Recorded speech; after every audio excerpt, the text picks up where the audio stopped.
Duvalier et son fils Jean-Claude ont effectivement tenu les Haïtiens à genoux de 1957 à 1986. Une dictature brutale qui a fait environ 30 000 morts. Un chanteur, je suis sentimentaliste, je chante, je fais mon travail, et puis avec des coups de pistolet. Qu'est-ce que ça donne? On faisait ça pour vous intimider? Pas pour m'intimider, pour intimider tout le monde. Les Duvalier n'ont pas seulement terrorisé, torturé et tué, ils ont aussi pillé le pays. Nous avons retrouvé ce document rédigé 1 an après le départ d'Haïti de Jean-Claude Duvalier en février 86. Un rapport qui circule depuis quelques jours sur Internet, mais qui n'a jamais été officiellement rendu public.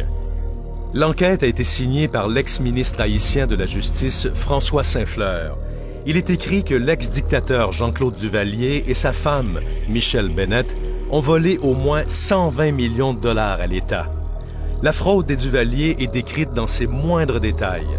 L'ex-ministre Saint-Fleur écrit « Notre enquête confirma que sous le règne dictatorial, les Duvalier traitèrent Haïti comme s'il s'agissait de leur propriété privée. Les Duvalier forçaient les institutions génératrices de revenus à émettre des chèques à leur ordre ou à l'ordre d'entités fictives créées par eux. Ils maintenaient un carnet de chèques en blanc pour des virements de fonds. Durant les dernières années de leur dictature, les Duvalier auraient volé plus de 47 millions de dollars à différents ministères et sociétés d'État. C'était pas à lui l'argent. C'était l'argent, disons, de tous les compatriotes d'Haïti, qu'on appelait à l'époque la perle des Antilles.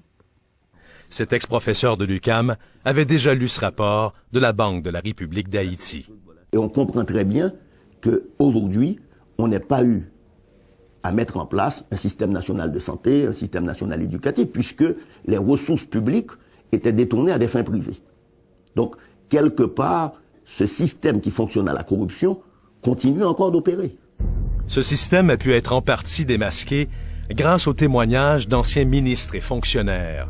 Le document nous apprend que Duvalier, sa femme et leurs complices ont créé des comptes extra-budgétaires ainsi que des œuvres sociales fictives.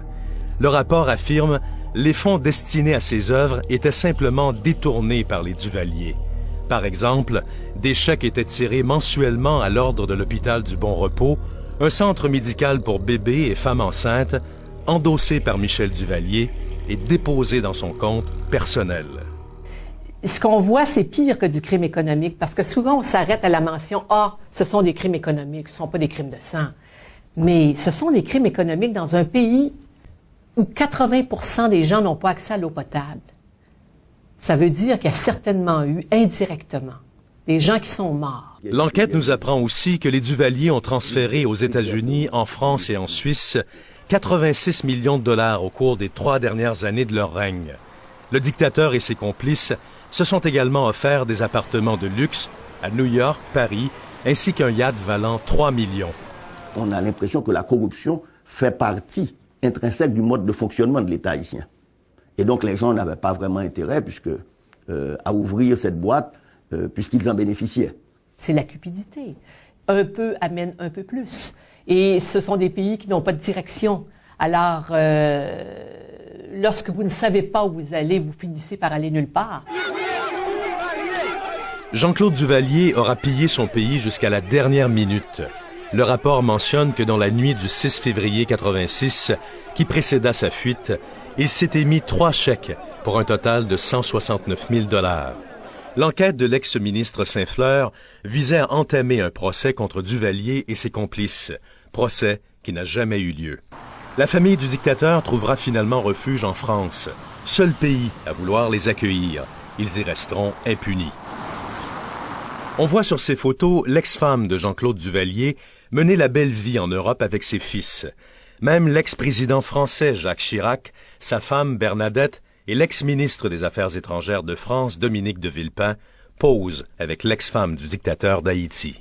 On se dit, comment se fait-il que cet homme qui a séjourné pendant 25 ans dans le pays de la Déclaration des droits de l'homme de 1789 a jamais même été intéressé, traduit par la justice française? Oui, ça confirme! La société haïtienne est marquée au fer rouge par les années Duvalier. Le retour du dictateur a été pour plusieurs un choc. Il n'y a pas eu une véritable déduvaliérisation de la société. Il aurait fallu avoir une déduvaliérisation de la société pour pouvoir rentrer dans un état de droit. Et je me souviens que quand on parlait du Duvalier, il y a des gens qui disaient, par principe et par justice fondamentale, cet homme-là doit être traduit et condamné. Mais est-ce qu'Haïti a le moyen des principes? Les grands du monde. Pour l'artiste